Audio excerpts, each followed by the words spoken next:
Yep. All right. Got you in. You got me in. You got me. I'm over here walking around and the bike path, taking it easy. Nice, enjoying the nice day. Nice. You got your new the DR hats, huh? Oh, oh yeah, yeah, man. You know every baseball classic. I gotta get a new one, even though they wear the same colors all the time. Yo, do you remember the first time you got that hat? I remember. When we wrote out, it was like the last one on there. Yep, You, the last one on the rack. so, man, when was that? That was 2006. 2006. yeah, that was a minute ago. I remember like you couldn't even find those hats nowhere. Is it easy to get them now? Uh, this time it was tough because I don't know why the WBC they put the sales up late, so I had like scrambled to get them. Yeah, yeah. Yeah. All right, man. Well, it's all good. Hopping on the line today, doing this little interview. I hear the dog. Yeah. Now it's all good. But now what I wanted to do today on the chat for this live is about your book, man. You know, uh, Yeah. you go way back, obviously, but we're gonna talk about right here, Identical, the Switch. Oh yeah. This is your first self-published book on Amazon, right? Yeah. Right, and you work with us to get the cover done. So we did the cover. Yep. You got it all designed up, and you handled all these pages in the inside. Yeah. All 420 of them. So first, let's tell the people. We got some people joining in here. Yep. Yep. Tell us who you are. Who's Ricky? Ricky Cano, the writer, man. Let the people know. Ricky Cano, the writer. Oh, well, simple. Just Ricky Cano. What I do is just write. I write pretty much screenplays. Just lately, I got into writing novels just because I wanted to try something different when I want to say my screenplays got a little slow just because of because I live in a state where it's not much movement in that industry. So I wanted something new, and I started reading a lot more books, and then I read one in particular called Monster, which had a similar format to Identical. And I thought, man, that's cool. And this was when I was writing. I want to say it's a feature film called Mercy Street, and I was with my original editor, and she said, "Have you read Monster?" I said, "No." So she gave it to me, and I read it. And then when I started writing Identical, it clicked in me. I said, "You know what? I want to put out my first book, kind of like Monster, but my style." And then that's when I reached out to her. She said, "Listen, I got this idea." She said, "Do it." And then that's what I've been doing ever since. But that's all I do is write. I just write. Now, since I wrote Identical, I write both. I'm writing novels, screenplays. I even wrote a poem that I published for free on Apple Books. Yeah, you got Apple Books. You got the screenplays. So the first screenplay that I'm aware of was Pain, Love, and Passion, right? Yeah, yep. So tell the people about how that came about. That was your first writing project, first screenplay. Oh yeah, Pay Love and Passion. It's So years ago, well, it's funny. We'll go back to the DR. The first and original DR hat year, 2006. I had an aneurysm, and it was because of a brain condition I was born with. So so a lot of stuff happened in between. Well, I mean, not in between. A lot of stuff happened personally to me that didn't have to do with me medically, but it was happening at the same time I was going through the whole aneurysm and brain surgery and recovery process. So I remember it was funny because I'm laying in the hospital bed, and my mom, I think she went home to get dressed, and then I remember I think they because my memory for that time was a little foggy, but I think somebody came in to talk to me for like counseling. Yeah. And I said, nah, I don't need a counselor. I'm fine. So I never spoke to anybody about anything, So I remember during the recovery process, I think after the first surgery, I was still kind of shut out from everybody. So I never really talked about certain things. So it wasn't until I want to say a couple years after the second brain surgery Yeah. where I started to like write little episodes, little dramatic episodes, dramatized of what was going on to me. And I remember I had a BlackBerry, and I was writing them in my BlackBerry, writing my BlackBerry. You don't know And about Gary said. that's right. Yeah, yeah. I was writing them in my BlackBerry, and then my friend, which one of my oldest friends, her name is Mabel, and I've been on her since junior high. She was out in LA at that time, and I remember I forwarded some of those episodes to her, and she was like, "Man, these are pretty good. Do you mind if I forward them to my roommate?" Which I didn't know she was an actress. So I forwarded to her, and she read them, and she said, "Do you mind if I email you?" I said, "Yeah, yeah, shoot me an email." And she shot me an email saying, "Listen, this would be really cool if you write a whole movie based on this episode." And I said, "For real?" She's like, "Yeah, it'll be really cool. Have you done movies before?" I said, "I've never done movies before." She said, "Well, the way you wrote the episodes, I could visualize everything like a movie." I said, "All right, cool." So I didn't know how to write any screenplay whatsoever at all. So my man Jeff, who is like a master hacker, Yeah. um, he said, why don't you get a screenplay for software?" I said, I don't have one." He's like, "I got you. Don't worry about it." Next day, I bought him coffee. He burned the disc for me. I bought a computer. It was probably like $400, like one of those like cheap Dell ones, whatever it was. I plugged it in there, Yeah. and then I taught myself how to write the screenplay. And after that, I reached out to another friend of mine who she was also out in LA, which you know her, my boy Henny's older sister, Diana. Right. I reached out to her, and then I started writing the episodes. She was like, "These are pretty cool. These are dope. I know some producers out in New York. We could do these as like as a web series." I said, "All right, cool." So I kept pumping them out. Obviously, without a mistakes because that was the first time me writing, so I had to rewrite a bunch of stuff. And the more I kept sending her to her, the more she liked them, but she gave me more notes. Obviously, it was way more explicit than the final product because I don't really censor anything. Yeah. Um, Right. so the end result was I got to meet so many cool people. The people from Bluevilles Productions. I got to meet Okima Moore, Katie Mack, who to this day she's she still reaches out to me. I reached out to her.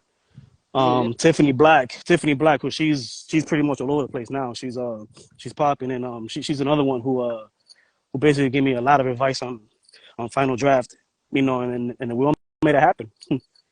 Yeah, man. Yeah, you connected me with Tiffany Black. I think she's out here in Yeah, Georgia. yeah, she's in Georgia. She, Yeah, yeah, she was like in Rel and stuff like that. yeah. Obviously, Doing it. Tiffany Black. Let me go back. Tiffany Black was a person who mentioned to me final draft. She was the one to put me onto final draft. Now that my mind is correcting me, so that's when I hit on my boy Jeff to burn that for me. So she was the one who told me, "Listen, get final draft. Is gonna teach you everything's there," and that's how I taught myself. Yeah. So like there's like so much to cover. So like you're giving us like the surface because I'm like yeah, you had an aneurysm. I was there, man. One of the meetings, they were like, "Yo, you might not make it past 29," but and it's like that's something too heavy to drop. So Yeah. you know, like you My, survived, man. You know what I'm saying? you remember our Look, reaction? My reaction was so funny. I didn't even like blink. It was just, I just took it just the way I'm talking to you. Like, all right, I guess so. I don't even know how to take that. Like, I'm over here just coming over, like just trying to say what's up. And it's like you don't just come by, like, all right, you know. But the thing is, like, look at the testimonial you have. Like, you decided to pursue your dreams. Like, you always wrote since you was little, or just something you picked up since that's the situation, the health crisis. Yeah, cause I was I was doing writing, but I didn't take it seriously because you know I was also playing sports, school sports, so I concentrated more on sports. And it wasn't until when I had the aneurysm where I couldn't do those things like I wanted to. I was more limited, Yeah. and I was like at home, stuck at home, and all those years I was stuck at home. So and then I started writing here and there, like in between 2006 and 2007, but I didn't really like pop it up until like 2009. It wasn't until like after the second surgery Yeah. where I was like, man, I gotta do something so I won't go crazy not doing anything. And then Yeah. that's when I started writing Paid Love and Passion. Yeah. So you wrote a screenplay, got it produced. Yep. You can see it on, you can still see it on Amazon Yeah. Prime. Yep. You can still see it on Amazon Prime. Yep. And this is like, how was it like seeing your life, somebody else playing it? Like you wrote something, like seeing that play out. How was that experience for you, man? Uh, it was. It's still funny because first time I saw it, it was like I liked it, but I couldn't believe it that was really happening. Just Yeah. because but it was different. So at the time, I know how I felt because it's such a vulnerable thing to share, and me, I don't really like sharing anything with anybody when it comes to anything that's going on with me. So, but I felt pretty good because the people who were casted were to this day some of them I still talk to them probably every couple of weeks.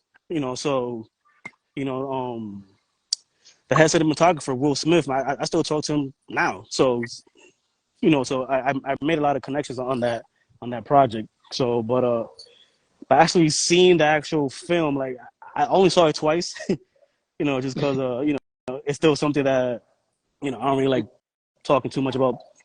So that's why. But overall, it was a good experience. It was cool watching it. It was cool knowing that it made it to multiple film festivals. So it was a success. Definitely. So we gotta get to identical, but before we get to identical, I want to bring up one more thing. Yep. Uh, you wrote a screenplay, you became a screenwriter, and were able to get that produced.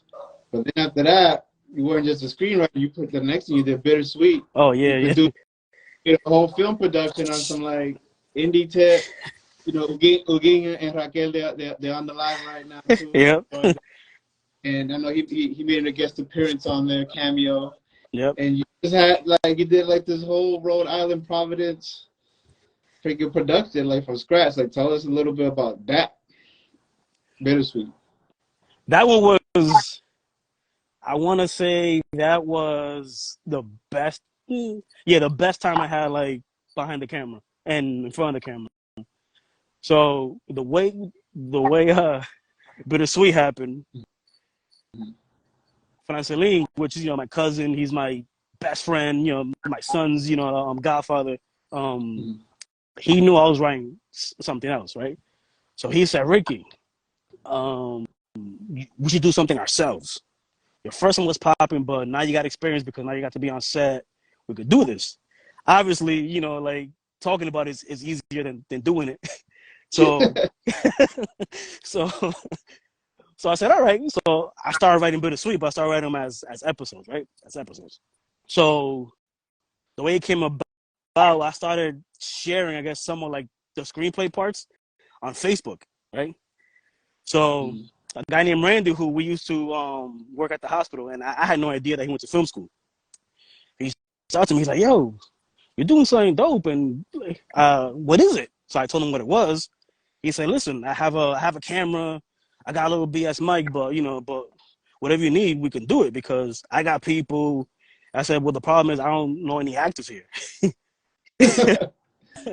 So so then that's when Franceline put me on to my boy Danny. Danny, he plays the villain in Bittersweet. Phenomenal actor. Went to acting school, strong presence, professional. So as soon as I met Danny, I was like, yeah, he got to be on. So as I kept writing Bittersweet, Randy put me on to my boy Raphael, who he co-directed it. He to this day, he's one of my best friends to this day, and he's out in LA now. Raphael is like a magician behind the camera, amazing director, amazing cinematographer. Like all those shots that you see in Bittersweet that people thought was dope, that was all him. Like he thought of them, he did it on the spot, on the fly. So Bittersweet was a grand story. It has so many different characters, right? So I said, listen, what are we gonna do with these characters? Like, who are we gonna cast? And Raphael was like, listen, let's just cast them based on the people that we know how. So basically, get people that look like the character and let them play it. Whatever, we'll just like direct them, and it came out pretty cool, man. It was so. The way I came to be the lead is because the person who we casted to play the lead,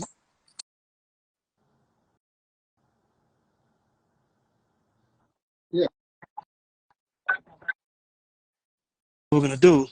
He said, Ricky, just play yourself. Just play the lead. You think so? Like, Yeah. yeah. You know the script. You know how the character is. I said, all right, whatever, let's do it. And that's how we did it. But Yes. it was fun because, like you said, it was no money whatsoever. Like sometimes we didn't eat. Sometimes we just bought pizza and that was that.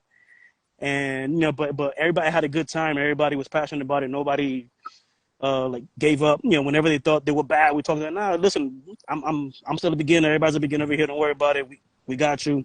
It was cool. It was a real big team effort. It was probably a cast, probably like 40 people. Think about it when you count all the extras and people coming in and out. But it was cool. Is that movie still up on YouTube, or how can people check that out? No, we took it down because years after it was on YouTube for a while, for years. I think almost like a decade.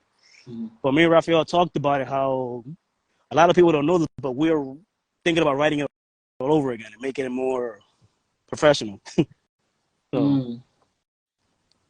Yo, Issa Rae still got her awkward black girl up, and she got insecure. You know, you know what I'm saying? absolutely. But so you've been fulfilling your dreams, man. Or do you feel like you have? Like you be like, yo, I'm gonna try this out, see what happens. You feel like your dreams have been realized in these pursuits? Well, It's a certain level. yeah, I want to say yeah because since you were there, when the doctor was like, "Listen, man, you're gonna die by the time you're this age," and then I made it, and then I'm cured. Everything after that is a plus. So, so whatever I do doesn't matter whether it sells or not. I did it, so it's a plus. Yeah. Um, because sometimes you're like, we have these big dreams, and then people either go for them or they don't do nothing about it, or they think, or they go for it and then feel like they failed if it's not like the absolute fantasy that they gave themselves. Yeah. Nah, go for it. I tell everybody, just go for it. If you want to do something, just do it. I'm doing it now. Like, it doesn't. You only got one life to live, so just do it. Right. Doesn't No regret. no nobody's opinions matters. The only opinion that matters is yours. Right. Yeah. So, right, screenplays. I'm sure you got a bunch in the vault. You got a film you produced. You also did other acting stuff. Yep. So now let's talk a little bit about Identical, where you have an interesting format of it. You consider this a novel, right? Yes. Right. So it's a self-published novel, but want you to talk about a little bit how it incorporates formats of screenplay writing and prose novel writing. So obviously, you mentioned that it was inspired by the book Monster. Yeah. So a little bit how you went about the formatting and the construction of Identical? Like, how did that format work for you, like your style and stuff like Well, the correct term is a hybrid format. that? That's what my creative writer professor told me a few months ago when I told her about it. But Hybrid format. so Identical, I wrote the entire show about a couple of years ago. So my mindset was, you know what? I wrote a couple movies. They both went to film festivals. They were successful. I I remember I took a break from acting because I was involved in another project where I acted with Danny, with Jay Ramirez, with a bunch of other actually great actors, and it was we got into a couple of film festivals over here in Rhode Island. I know they won best regional comedic short, all that, and so I said to myself, you know what, I gotta focus on one thing, and the one thing is the thing I do the best, it's writing. Mm. So I wrote the pilot Identical back in 2019, and I said, Okay. man, and I just felt it. I said, this could be something that could be sold to like HBO, to Netflix, Amazon Prime, and as I kept writing it, I kept getting better and better at it. And then my man Victor, who he's a producer, he was blown away by it. So keep going with it. So my mindset was, you know what, I'm gonna pitch this to companies, to production companies, and that was my mindset. This is gonna be the show that I'm going to sell. This is gonna be the show that's gonna put me on the map. So when I finished it, um, I'm doing my research, and come to find out, I live in a place. I live in a place where it's kind of hard, but also I'm not. Uh, uh, I'm not part of the writers union. I'm not a SAG actor. I don't know anybody, so it's gonna be really tough for me to sell the show. So when I was reading Monster, and then everything started clicking in my mind, I was, you know what? I'm gonna convert Identical into a book. I'm gonna Mm. sell the book, and I'm gonna let the book sell the show. Wow. And that's why I started doing it that way. But at first, when I started writing Identical, it was just regular novel format. But then that's when I read Monster, and I talked to my friend, and I said, you know what, just do what you do best. I said, all right. So that's when I converted it into a screenplay. But then what I did was, since it's gonna be a screenplay, there's no chapters.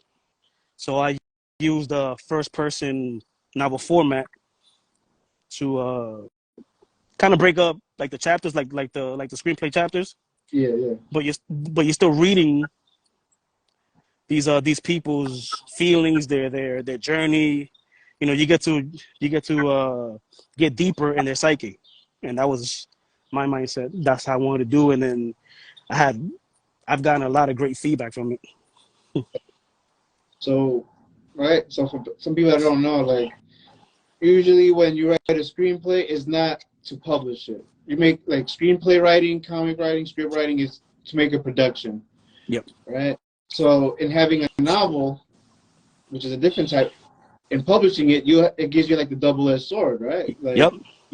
you have your original IP, and like Prime Vice Studios, we're all about IP development, helping people develop the IPs and using it to Yep. empower themselves, make their money, make their economy happen, or develop an original business model. So I think that was a super smart move because it's like at the end of the day, you still got a novel to fall on. You could do your book signings. You got an IP that if you see anybody else buying off of it, you know that you're the source. But what Absolutely. if you like you said, like it wasn't easy to find people to just act in the movie and get production and camera stuff. Like you can't always make a screenplay happen, but you kind of made a way to like make it work for you, kind of bringing together two different worlds when it Yeah. comes to literature making or writing, Yep. right? Yeah. A quick little thing here, Baseball for Life 22. Yep. Put out here that it's showing everything is possible. We have a passion, follow it, and make it happen. That's Attaboy, Rick. that's my man. Thank you. Thank you. You know what I'm saying? Thank Like, you. people know what's up. Yeah. Yeah, I'm sure you're a freaking legend out there in Rhode Island, you know what I'm saying? Yep. Like, I know not everybody knew you. Yep. And back to Identical. Yeah. So I was on like episode probably like 5. I was writing Identical, and I ran into one of one of my old friends back to like high school, community college, and her mom is still my mom's one of the closest friends. So I'm going to get something to eat, and sure enough, I see one of my old friends. Her name is Haiti, and I see her parts. Hey, I think that's Haiti. So we start talking, and she's like, "Hey, you still writing?" I say, "Yeah, I'm writing right now. I'm writing a show." "Oh, what show you writing?" "Oh, identical."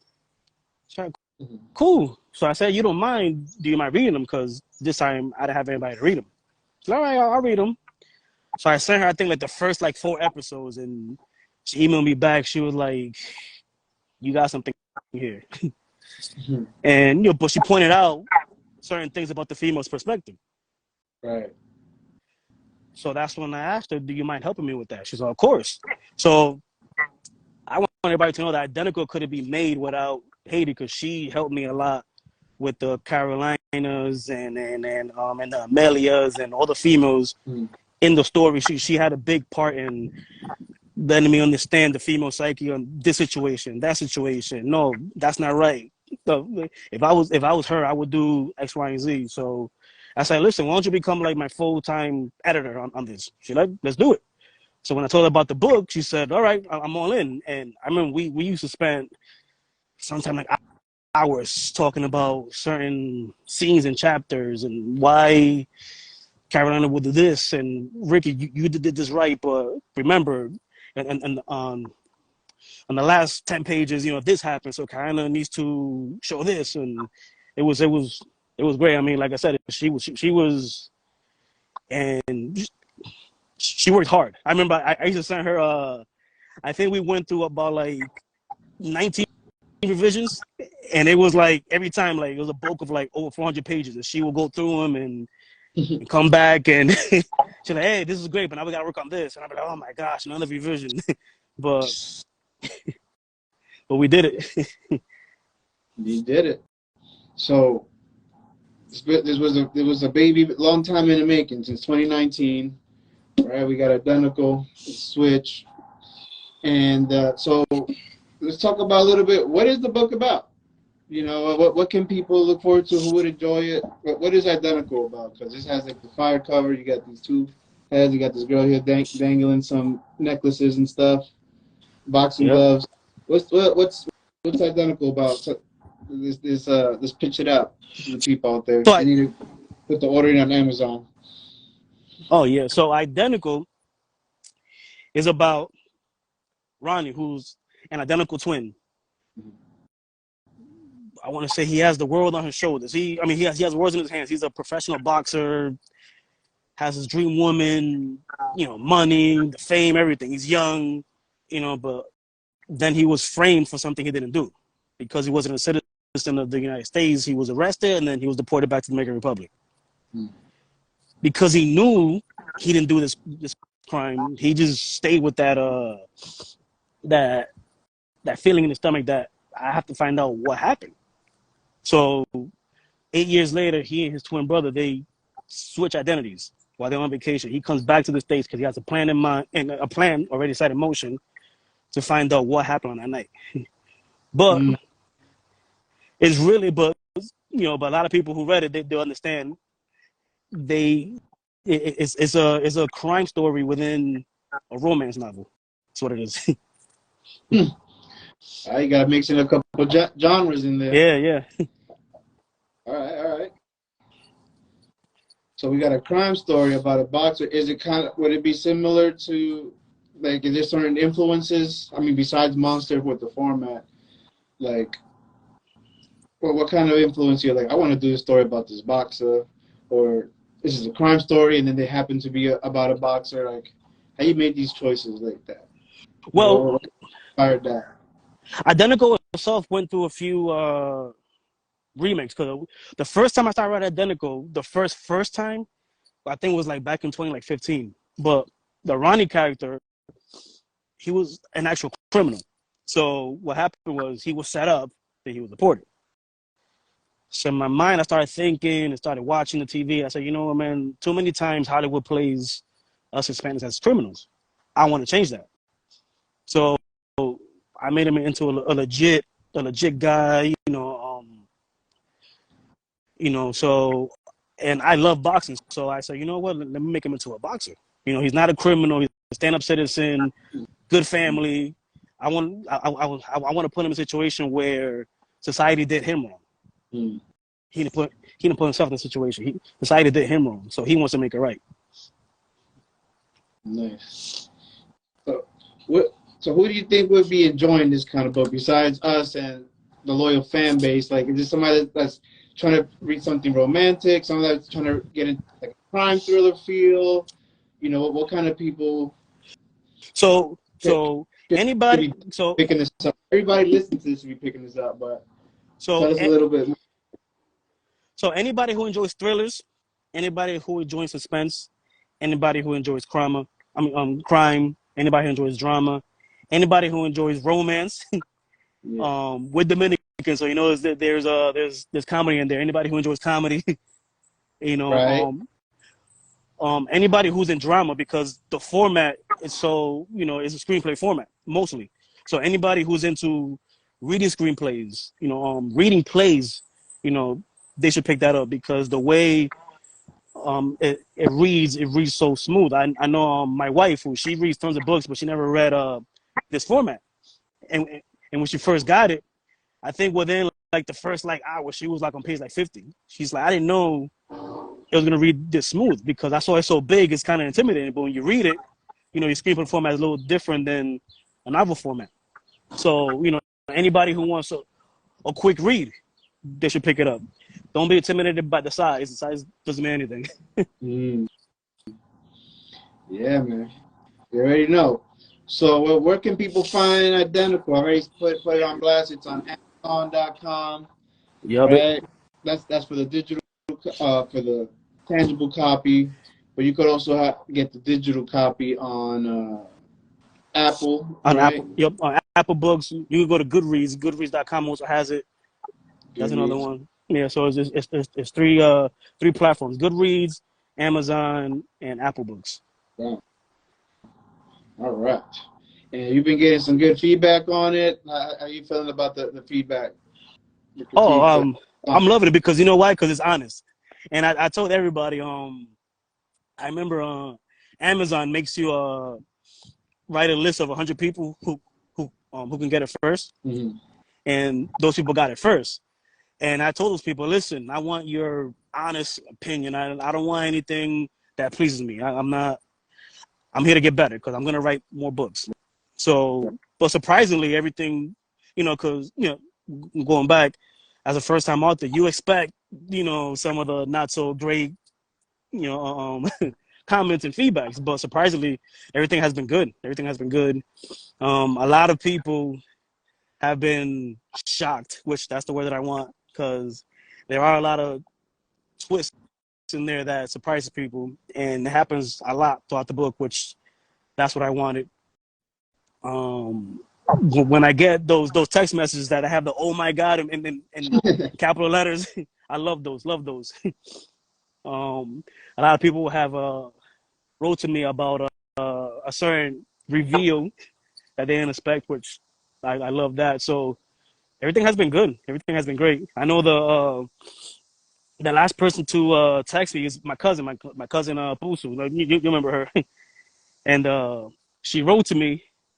She said, "I just copped the book and I'm already like on page like 200 and something, and I can't believe this happened." And that's what I like. Yeah. So we can find it on Apple's Goodreads, Amazon, right? yep.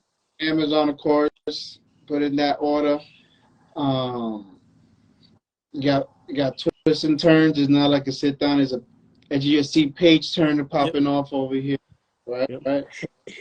Um, My so favorite let, part, I'm sorry to cut you off, but something that a lot of people don't know who are reading it now, those who read it, you know, like they know at the end of it, because going to, I want to pivot back to when I went to film festivals. Every time, you know, we show our movie, we do uh, we do Q&As. So we're on stage and the crowd's asking us questions and all that stuff.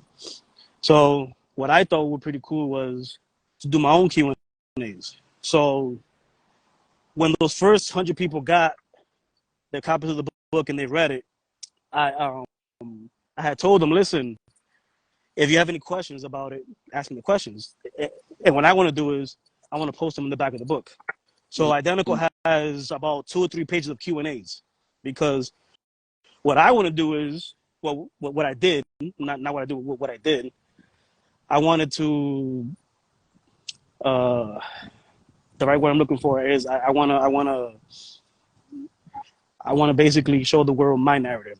Too many times I read books in class, and people talk about their narrative of what they thought what the book was.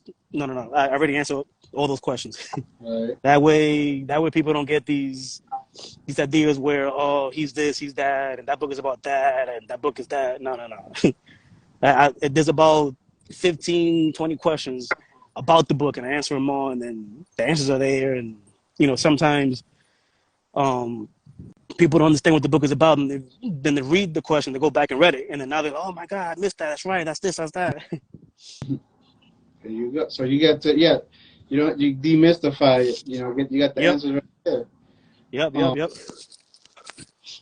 So I wanted to also talk about how was it self-publishing making this production on Amazon for people, because we deal with writers, we deal with all types of creators. Yep. And they may not know on how to, the first thing on how to deal or how to make a self-publication on Amazon. Like, how was that experience for you? It was good. It was. I recommend it. I recommend it. The reason why I recommend it is because you get full control of your work, and I'm a control freak on my work. So, Pain, Love, Passion was good. It was dope. It was good. Did it come out the way I wanted it to come out? No, but that's expected because I signed off on it. It's fine. So that's why I did Bittersweet my way. So that's when I knew whatever I want to do, I want to do it my way. Whatever screenplays I want to sell, you get the screenplays that I wrote. It's not the screenplays that you want me to write. So when I started doing my homework about how should I do this book, whether that's reach out to an agent will get me signed, but then when the agent gets you signed to this company, to whatever book publishing company, they have control over your work. They have control over your title, over your cover. They'll send you back. They'll send you back to rewrite your book 1,000 times to their liking, and I don't want that. And on top of that, they might give you a check of like $20,000 in advance, but then you won't see another dime until you sell back those $20,000, and then after that, you only get back like 10-50% for your work. I'm not doing that. So I said, you know what? And a lot more people have been having success with self-publishing. I forget the guy's name, but he has a show. Actually, well, his book was made into a show on Apple TV. It's called Silo. Amazing show. That's 3 books, all self-published. That Apple picked it up off his book. So I know it's possible. So that's why I did it my way. So, and Amazon actually easy. They set everything up for you. Everything's already labeled. Here's the title. What's the book about? Who's the author? Who's the editor? Is it children's friendly? Is it not? Does it have any explicit content or not? So that way, it makes it easy for you to navigate through the whole program. What you do is you go in there. They can either give you a book cover, or you could design your own, or you can basically upload one, which is what I did. Upload one.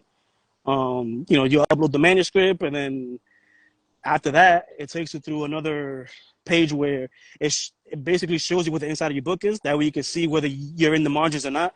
And if you're not in the margins, you go back and you fix them. So I recommend any self-published author to basically go on Amazon. Nice. So you find the platform was good, easy to use. You able to get your stuff out there, get and make some money. Yeah, right. Yeah. Get some income, be able to distribute it. right? Oh, absolutely, yeah, absolutely, and they help you with that. I mean, obviously, like you might come out of your pocket, but not much because you actually pay them to advertise your book. You Mm. can pay them to advertise your book. Like what I learned later on was like the only way that works is if your book doesn't have any explicit content. But mine does, but so that's why I had to go extra hard on my marketing on my Oh, own. okay. Okay. But yeah, but those who don't know, if you wanna pay Amazon to market your book more, you have to make sure that it doesn't have any explicit content, any sexual stuff, anything like that, and then they will gladly do it. Kind of like all age. It has to be all ages, children friendly kind of stuff. Yeah, yeah. Even if it's not children's friendly, just don't have any explicit content, and you'll be fine. It has just okay. Take note. Yeah. So let's talk a little bit about the cover, man. So you worked with us, worked with PBS, Yep. commissioned us to deliver the artwork on the cover, help you with, and do a little bit of IT consulting on your product here. Speak on that a little bit. You guys, Bomb, bomb. This fire cup. 10 out of 10 for sure, because you guys listened to the art. I mean, basically, listened to the author. So I said, listen, I want the cover to resemble the story of the book without telling the story of the book. I want X, Y, and Z, and you guys were like, okay, we're gonna make about like 10 different versions of it, and then you pick it. And then when I picked the first one, I said, all right, cool. Now we're gonna make another 10 more different color styles, and position this that way, this way, and then say you bring it back to me, and I like it. I say, you know what, but I also want the girl to face this way. I got you. It was never a debating with me. It was always like the customer's right. Yeah. And so obviously, like you're an amazing artist. I mean, I know that for my entire life. So so I was confident the way it's gonna come out anyway. So but I didn't expect it to be like that. So when I got it, I was like, man, like it's like he read my mind. You aim to serve, man. Aim to please. Yeah. But you also work with other artists, work with other people. So what do you feel was kind of harder in they weren't able to get your vision out? Was it that they wasn't listening enough, or the skill set wasn't up to a certain par, or the timing? So I tried 3 artists before you actually, because I knew you were at that time actually. You were still in Korea, right? You were in Korea, right? So You were out there. so that was gonna be tough. That was gonna be tough. I know the COVID stuff happened. You in Korea, and the country was like going crazy, lockdown. It was gonna be tough. So I reached out to a couple of people before you. One of them never got back to me. Never got back to me. I said, all right. One of them did, and and she was gracious enough to um take on it. Um, she tried her best. I mean, she's good. She's good, but it's just when I envision something, I want it to be that. So we tried a couple of things, but thing is, I don't want to like say anything bad. It just wasn't the way that I wanted it. So I didn't. Like I still paid her, for the cover she did because she did amazing. She did amazing, and maybe that cover I could use it for something else. Because it's still amazing. It just wasn't for what I wanted this to be. So then, so when you came back to the States and you were here like for good, I said, you know what, man, I want you to do this cover. Can you do it? And that's when let's work. Let's see what we could do. And then I told you about the story, so you did the cover without even reading the story. I told you I want the cover to resemble the story, and then you like read my mind, and I was blown away. Yeah, man. I think it came out fantastic. I'm glad people respond to it. But we just trying to make you happy. I was like, how can like it was always thinking about I want people to see it and just want it. Like if it Yeah. was a bookshelf, just want to pick it up, like flip through it. They see it on Amazon, like throw it in the cart. You know Yep. what I'm saying? But we sat down and I was taking notes, wrote stuff down like, yo, this is what I'm thinking, and but also think about it as a way of, because what we do is not just produce art, but how to see this as an intellectual property, right? How to make this an IP that could have multiple functions. So I was like, this has to look fire as a poster, it has to look fire as a T-shirt, Absolutely. like, something that you're proud of, and something that sells the books, right? Yeah. And it seems like it's doing that. Oh no, it definitely is. Because it's funny because I still get messages. Because every time, like at first I was promoting it every day. I was pushing out every day, right? And then I linked up with a few book club people because there's something called Instagram books now. It's like the hashtag. It's like a bunch of readers and authors go on there. Now I'm on that, and I see a bunch of these different authors who they got these crazy covers, and I'm talking to them, and then one of my questions is, how often do you promote your book? Well, they'll come back. I used to every day, but now every other day, every other week, whatever. I said, all right, cool. That way you don't tire your audience out who doesn't want to buy the book. So that's fine. But now every time I put it out there, I get these messages. Man, that cover's fire. Is it about a boxer? And it's not, whatever. So, and partially, yes, about a boxer. But I get those questions right away. They're ready to, wow, this cover's cool. Somebody said it looks like the Firm album. Remember the Firm? Yeah. It's like the Firm. Yeah. Yeah. So, oh, that looks dope. So, like the cover is drawing attention. Yeah. So we made the book. It's out there. So what's the next move? Like some book signings, or just the next project? Are we gonna start getting into a production, like a video production versions of this stuff? So like what can we look forward to as far as from Identical? Without saying too much about Identical, because God willing, there is going to be a production. I did have a couple of promising meetings about Identical, and this goes back to my man Victor, who I met at the Bittersweet screening. That's when I met him. My man Raphael put me onto him. And Victor, he's he is like my mentor. He's my friend, but my mentor. I went to his first movie screening, and he did a whole film with only a budget. I think like, what was it, like $5, something like that. And he did an amazing movie. It's called La Guagua, and there's you remember those bus transportation buses that take you from New York to Providence, door to door? San Miguel. Yep. So he did a movie, a love story, a romantic comedy, and that, right? And I was blown away. So I needed to like get in his ear. Everything about him, I just wanted to like get close to him. And he was gracious enough to befriend me, and then he helped me a lot. So without giving his business out too much, whatever, I had a meeting with him, because he's advanced from where he was. Because I want him to be close with me as I keep going through the Identical journey, because he's somebody I can trust. He's already somebody in the business, and had a meeting with him about Identical. And by this time, Identical, the book I was still writing it, but the screenplays, the pitch sale, the series Bible, everything was done. And he was blown away. So, without saying too much, it looks like Identical is gonna be in production sometime in the future. So, I don't want to say too much because I don't want to jinx it, or or like, or say the wrong thing. Then that might get us in trouble. But but as far as whatever you can share, man. Yeah.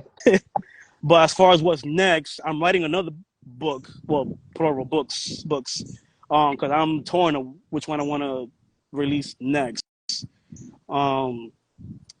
There's a sequel to Identical, but it's not with the same characters. It's another, version, obviously, because Identical is going to be a show. So, but the way the show is an anthology type of show. So every season will be a different cast, different story. So I'm about like 3/4 done with the first draft of Identical, or the second one. So you got And baseball and base, girl. yep. Um, And baseball and the um, girl is I'm finally sharing what I went through with the whole brain stuff within baseball and the girl. So that's a passion project for me. And the reason I chose baseball is because, like my son plays baseball, my nephews they'll play baseball, my brother-in-law, you know, baseball coach, amazing guy, so it's also it's also uh it's meant for kids from like 13 to like 19, 23. So it's for the youth. And that's something I want to, that's something that's important because what happened to me was I was 20 when that happened to me, so I was still, I was still young. I wasn't too much removed from high school. So obviously my dreams changed when that happened. So, so it's a passion project for me. I think it's important, for the youth to read, so I think that might be the next one, but it's still too early to tell.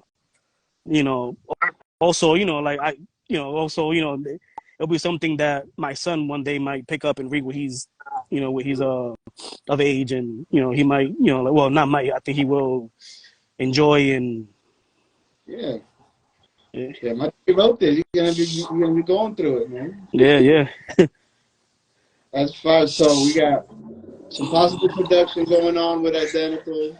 We got yep. some new stories coming out. Any book signings? Any events related to Identical or at all? Not yet, cause it's been tough because Identical dropped in Yeah. March, so that was around the time right before, I think Identical dropped the week before my son's baseball season started. So Mm, he was playing every weekend. And, obviously, my day job is a little, different, so I gotta like be at work all the time. And then summer hits, now he's playing All Stars. So it's just the schedule is crazy because he's always playing. If he's not playing, my nephews are playing. If they're not playing, I'm at work. okay. So what I do is what I do is too, whenever people buy Identical off me personally, I sign them right there. Mm, I'll sign them. I'll talk to the people. I know Friday I just brought Identical to somebody too. I autographed them for him. Everything was, so that's what I'm doing. But hopefully, once everything dies down, I can secure a place where I can have an actual grand book signing. yeah, man. Make sure you Yeah, put the invite out, man. We're trying to come through. yeah, That's dope. I mean, shit. I think that's fantastic. So I don't know. The way we flip our comics. I stay with a stash on me. I'm ready to sell anywhere I go. So are you just how the mixtapes used to do? Like how Ludacris used to sell his stuff out of his own trunk. yeah. So No, I, that's what I do. I always order about like 5 to 10 like author copies. yeah, That way, yeah. I always have one or two like on me, like in my car. I have it in my backpack because it's funny. Cause when I go to work, I have my backpack with me, so I don't need a backup. I always have it. Cause I always got my laptop in there, and at least 2 books. So whenever somebody comes to me, oh, I heard you write books. Oh yeah, I do. So I'll put out a book right here. Hey, you want to buy one? Um, Oh yeah, sure. And then I'll sign them right there, and then sign it, and cool. yeah, like for PBS, a big thing for us is we think at that street level. You know what I'm saying? Like we're here to make dreams come true from wherever you at. Yep. You not about trying to sell you on something that's beyond your reach. Nope. And I just love to see that. There's like you make something and you get it out by any means and the means that you have to get it out. You know what Oh I'm saying? yeah, yeah. Um, I I'm heavy on that. I'm heavy on that. I'm If you're gonna do something, do it. Get it out there. What's the worst that can happen? right. What's the You worst know, that can at least find that out, get the answer for yourself. because a lot of people they focus on their fear. That's the Mm, problem. Like fear is your biggest enemy, man. I always tell people that like fear is your biggest enemy. Like, what are you so afraid of? It's usually like a lie, right?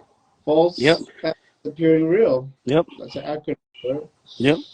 I just like I said, like to go back, and I wish I could remember this guy's name, but the creator of that show Silo on Apple. Mm-hmm. When I found out that that show is based off his books, who he self-published, and that show was number one on Apple for like weeks, and I watched the show, and now I bought all three of his books. I bought all three of them because it's a series of them. Just to know that he was a self-published author and he did what I want to do. I said, yeah, like you can definitely do it. Hey, why not? At least Yep, do it. absolutely. So, man, you produced quite a testament right here. You know what I'm saying? Yep, You have sons. You're a family man. You have children. You yep. have a wife, and you have a lot on your plate. You're not a guy that's like locked up in an app just typing every day. Nope. Like, what's your discipline routine look like for your writing? Like, how do you organize that? Because some people be a mess. They'll be like, oh, they just romanticize. Like, I want to be a writer, and I'm in my journal, so I'm doing it. Yeah. What? But dude, you cranked it. This is not something that's from 2019. So it goes to two words. Number one is discipline. Number two is sacrifice. So I had to miss a lot of things that I didn't want to miss. Whether, I mean, not my kids' birthdays, but other loved ones' birthdays, or whether it's some event that the whole family's going to, stuff like that. If I wanted to complete this book, I needed to sacrifice something. So because, our backgrounds. Like I'm very, very cool with my pops, but I never lived with him, right? So I said, I have the luxury to live with my sons. So I know what it's like, to not have your pops around all the time. So I said, I'm not gonna sacrifice my kids. That's not gonna happen.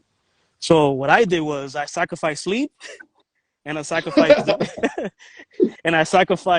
events that I can sacrifice. Then I had to be disciplined. I said, all right, discipline. If I'm gonna sacrifice this, I gotta do this. So what I would do is, if I have to be working at 8 o'clock in the morning, I'll be up around 4:30. I'll have a coffee. I'll eat something, and then at 5, from 5 to like 6, I'm writing. Then I will take off to go to work, and I'll go up to a secluded office. By like 6:50, I'll get there. From 6:50 until the time for me to clock in, I'm writing. My lunch break, I'm eating quick, I'm writing. I'll go home, I'll go to the gym real quick, I'll spend time with my kids, have fun, whatever, take them a shower, they go to bed, I'll write for another hour. And then I'll go to bed. So I was writing every day, and it was just, I had to do it. So it was just you just motivated to do it, right? Yeah. How was it? So obviously you're a disciplined dude. You're welcome. You're not afraid to sacrifice. Put certain things on the side for the sake of your goals, right? Yep. How was it in trying to keep your energy, like managing your energy up? Because this didn't take a couple of weeks, a couple of months of just drinking coffee and getting up at 4:30 in the morning. Like you gotta work out. You got a whole job that's like sitting at your desk just chilling. You know what I'm saying? So, was it like, thank goodness for Bustelo? or did you take time to like rest up and come back on? Was wifey on board? Shout out to Michelle that she was just like, all right, I'm gonna handle this part. You do you, because we're ready to see what the game plan is. We're focusing on this project. Oh, she was definitely on board. And I told her from day one I was not gonna sacrifice, the kids or anything like that. So whenever it came family time, I was there. Family time. I wasn't absent. Whether it was Xavier's baseball games or we're gonna go out to eat, stuff like that. But she knew at certain parts at nighttime I was on my desk. I was writing. She knew, hey, tomorrow is so-and-so's birthday. Can you come? Nah, I want to write. All right, cool. I got you. It was never no, it was never no fighting. It was never no, oh, come on, everybody's going to be there. No, it was always, all right, cool. I got you. Because she understood what I wanted to do. The biggest thing I had to sacrifice was the gym, man. Oh man, I missed the gym. So I became moody because me, I was always in the gym. Yeah. And I didn't completely stop going, but I wasn't like as consistent as I wanted to, just because I had to write. So certain mornings I'll wake up, I'll go write, and I'll be like, man, after work I'm gonna go to the gym. I feel good, but then I'll be working, but then this chapter will be tugging in my brain, which I gotta get it out. Like I gotta get it out. So I'm like, man, chapter, can you wait? But no, I gotta get it out. So I'll go home and start going to the gym. I'll say, you know what, babe, I'm going to the gym around 7:00. All right, cool. I bet at my desk from 7:00 to 9:30. I'm still writing, so I can't. So the gym was the biggest thing that I had to sacrifice, but now I'm back. I've been going back a lot more consistently. Like I said, sporting events. If it wasn't live sporting events, I know me and the family go every year. We'll go to Yankee Stadium, Fenway Park, whatever. We'll go. But if it was on TV, most likely I was missing it. So, you know me. I'm a big sports guy. I like to watch all the big games, but the book came first. Yes. Was it worth the sacrifice, though? Oh yeah. Did the Yankees miss Ricky Cano? Cheering them on. Don't even know who I am. Don't even know who I am. Worth the sacrifice. Who knows, man? When baseball and a girl comes out, you never know. Derek Jeter need to call you up or something, man. That's what I'm saying. So if baseball, I'm gonna let the world know right now. If baseball and a girl is the next one, I'm gonna drop baseball and a girl on opening day. Bomb. So, right. but yeah, it was definitely worth the sacrifice because I know you know this. Whenever you do something that's yours and is out, the feeling is, I can't even describe it, but it's that good. So to know that something's gonna be out there forever that you did, absolutely. You already know, man. Yep. I hope other people know. But So yeah, but those who want to those who are serious about doing something that they want to do, the two main things is sacrifice and discipline. Like you got to be disciplined. And some days were harder than others. Some days I could only write a page or two, and I'll be frustrated because I know the story, but the dialogue wasn't there, or just want to come out right, and I had to put it down. And then Haiti, she'll be like, "Listen, just take a break." I'll be like, "But I can't take a break." Say, "No, take a break," and I would get mad. I would get moody because the story's there and I want to get it out. And yeah, you're taking your time, but you want the world to see it sooner, but, and I really get frustrated. But it was worth it. And on top of that too, I had as you know, I've acted in a few projects. So I had like an actor's mind. So I'm living the characters. So I'm taking on these different personalities in me as I'm writing.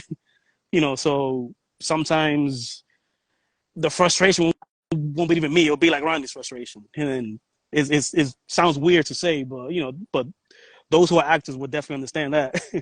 Yeah.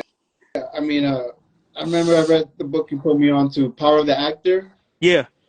And that book blew my mind. I was just like, how to control behavior and how to get your mind to understand scenes and how to deal with other people on the set and stuff like that. Yeah. It's a whole way, it takes up all your energy. Like if you can't just do, focus on acting, but I'm just going to eat the sandwich. It's like, it has to be a specific sandwich or else because a certain character may or may not eat like that. Exactly. Exactly. Exactly. And then, and Ronnie is a complex character with many layers, but the thing is he's hiding all the frustration and the pain, so you're taking on that, and then you gotta go to your day job and you gotta deal with the public. So and then you gotta turn all that off because your kids are your home, so you turn it off, and then to turn it back on is pretty it's kind of hard, so at nighttime it'll take me like about like a half hour till I really turn it on to get into it, because I'm on dad mode, I'm on happy mode, I'm on husband mode, Yeah. so it was kind of so. And how you flip that to somebody with a vendetta? Yeah. Yeah, You gotta you gotta do some exercise or something. You gotta yeah, something. You gotta pull from something, yeah, right? So being a writer ain't easy, but it's worth it, right? yeah. Sacrifice and discipline, right? If you're not willing to put down, or you just can't have everything at the same time, right? Nope. You gotta make some decisions that really kind of look at how much time, how do I really flow? Can I Yep. still handle my business and still get this project done, right? Yep. Yep. So you're a determined person, man, and obviously a person that hits their goals. How did you deal with, or if you even had to deal with, any kind of self-doubts about this project or your capabilities in making this project happen, or being the type of writer that you see yourself being, or being or want to be? Was that ever an issue for you, dealing with any kind of self-doubt or insecurity about, yo, what the flip? What am I working on over here? What am I doing? Like, oh, I don't want to do this no more. I quit. Like, don't even talk to me about it. No, no identical. Like I never reached the point where I quit. That was never an option. That never crossed my mind. The self doubt. It's funny. The self doubt hit me. I think it was after I reached identical. It was after, because so I didn't know this, but it's in the fine print. So whoever's is a self published author, please read the fine print on Amazon. Right. Sometimes they do make errors on printing your book. So sometimes you have little typos that you didn't do. So the first batch came out, and a couple of my friends were like, "Hey, I don't want to scare you, but just letting you know you have this here." I'm like, "What the?" So I had to go back to email Amazon, and in my mind, I'm like, "Oh, I'm gonna be a bust. People are gonna read this, but they'll know what he's doing. He's a novice. He's no good." Oh my! That first day, I was so. I didn't show it at home because it was late at night, so my wife was sleeping. But I was like, "Man, I ain't shit." Mm. I was like, "Oh, I ain't shit," just because people gonna think it's me. So I had to email Amazon. They corrected the issues, and everything was fine. So I think just like the first when it went live for everybody else, I'm not talking about the first 100 people, but when everybody else, when it went live, I think anybody who bought it the first day got the little errors, but anybody who bought it after that, everybody was good. So, whew. But that's what hit me. I was like, man, people gonna think that I ain't shit. Yeah. No, I got multiple copies. I got the digital copy. I've like been experiencing this through all the sides. Yep. Yeah, man. Fantastic content today, man. Like, thank you for taking the time answering all these questions. Oh, thank you for We got a couple having me. online. We got like 4 people online. I just want to Nice. open it up. If anybody got any questions that they want to ask Ricky or me, like, type it up, put anything in there, and we'll discuss it. Yeah. And chop it up a little bit here, and then we'll close it out. What you think? Sound good? Yeah, sounds good. Sounds good. I know. I wanted to mention that some of my family members, they're funny. They'll read a certain character. They'll be like, "Hey, is that person based on me?" You're like, maybe. And I'm like, which those are some of the things that people I've been getting lately. Because now everybody's like starting to finish it because it's a big book. Obviously I don't expect everybody to read and win the first week, but but it's cool to see that. Because honestly, yeah, a lot of these characters are loosely based on people who are close to me. So I know the Amelia character, which is Ronnie's sister, she's loosely based on my cousin Lisandra, who she is my closest female cousin. She's like my big sister. She's loosely based on her. I don't know if she knows that, but she knows it now. See if she tunes in. Yep. Shout out to Sandra. Yep. Oh, I man. know. the cousin Miguel in that book. He's loosely based on my boy Jonah, he's another incredible actor. Incredible actor. He's loosely based on him. You know, I told him from the start because Jonah knew the story from before I wrote the book. I said, Jonah, man, when the show gets picked up, man, and if I have creative control, I want you to be the cousin because I got you, man, whatever you need. And we're in this group chat of actors, and we're always talking back and forth about projects, stuff like that. You know, he has amazing content too. I always tell him, man, you gotta push your show up because he wrote an incredible show, which I think it'll be gold if he puts it out there. It's gonna be gold. Yo, we started like something from nothing, man. Like, this is from your mind over here, man. And you put in this work. You about to get work for other actors. You about to, you create an industry. You have an audience. You have a niche. Yep. You putting people on, man. Like, that's amazing. That's really amazing because it's not just like me. Look at me and I'm doing this for me. It's like other people's involved and we see ourselves in it. We see ourselves reflected in the work. Yeah. And everybody winning, man. Like everybody gets to eat and win off of this without none of the whack shit. Oh, and also too, I almost forgot. I gotta give a shout out to a couple coworkers. Andrea and Brooke. Like I told you, like I've been into reading books for a while, and I was reading this book, and they coming into work. Like, oh, what book is that? And I think I was reading, if I remember correctly, it was a Harlan Coben book, which he's my favorite author because he writes these suspenseful thrillers, which I love those. And I let Brooke read it in a week. This is amazing. And then she gave it to Andrew, and then we became this little book club within within my job. And then yep. And then they were one of the first ones to buy Identical, and they've been reading it, loving it, and I want to give a good shout out to them because they were like, oh, you're gonna write this book?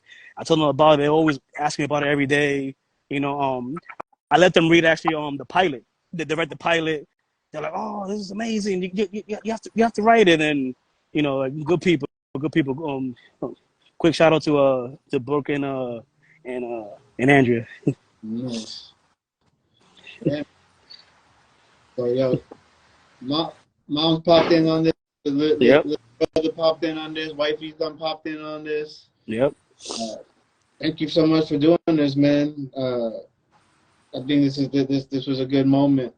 Thank you, brother. I'm gonna save this video. You should be able to also save it on your side too. All right. And whoever didn't miss that on the live, they can check it out.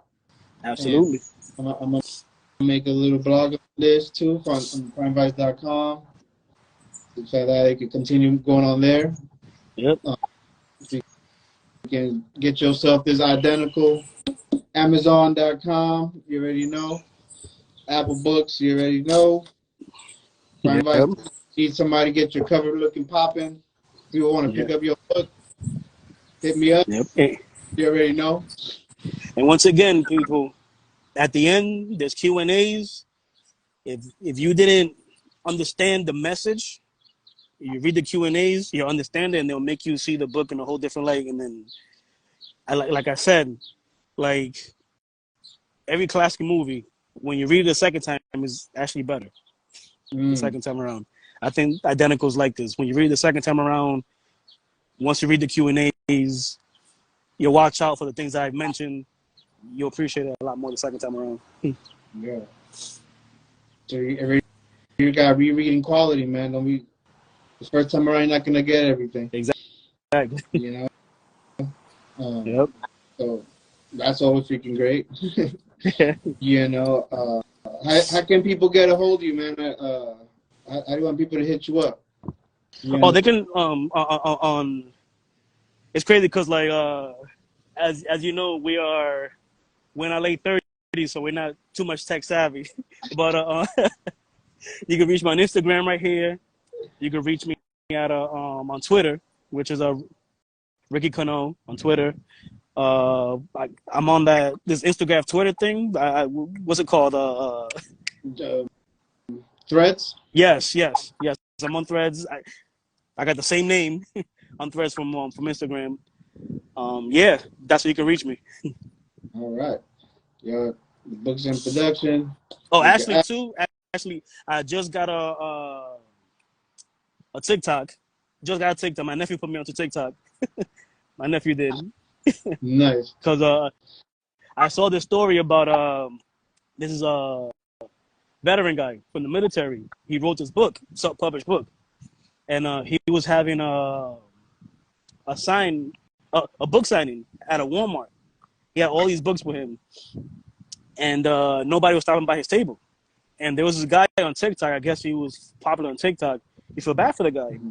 so he asked him if he minds if he records him. He said, "No, I don't mind." So the guy goes on TikTok live, and he's introducing himself to the guy. They're talking about his book, and the TikToker he bought about 3 of his books. The guy signed it for him. After that, everybody on TikTok bought the guy's book on Amazon. He became a bestseller on Amazon overnight, like that. So my nephew, he said, "Oh, uncle, man, you got to do a TikTok." I was like, "All right." I said, I got one, but I just never I don't do anything with it. So he hooked up my page and all that, and then within the first hour, somebody who knows my brother-in-law found my book based off my TikTok and bought it, and now I'm gonna go see. Hopefully, if I get lucky, I'll go on my on my Amazon account and see see what's up. New deposits, you know. Yeah, Yo, it's good, man. yeah. It's good. So, yo, man. So I'm gonna let you go. Right. Unless you got anything else you want to let the people know, let the world know. But what the world know is nothing. That I'm thankful to everybody and anybody who bought Identical, everybody who's shared Identical with their people, with their family. Anybody who reposts Identical or repost goes a long way. Anybody who gave me their feedback, rated it on Amazon, because once you rate it and give it a, I'm like I said, once you rate it and give it a comment, that boosts up your that boosts you up the sellers list. Anybody who did anybody with Identical, I'm always thankful for you guys, and there'll be more content for me coming out soon too. Soon. Yeah. Sounds good, my man. Well, man, I love you, man. I want you to have a good afternoon, good evening. Kind regards to the whole fam. You already know. All right, bro. I'm almost wrapping up this hour-long walk I've been having. Yeah. But it was good, man. I think it was real rich. You really dropped a lot of interesting stuff and content, and I think the people will feed off of that, man. I know I will. Definitely, bro. I appreciate you, brother. Yeah. Peace. Take care. You too. Bye.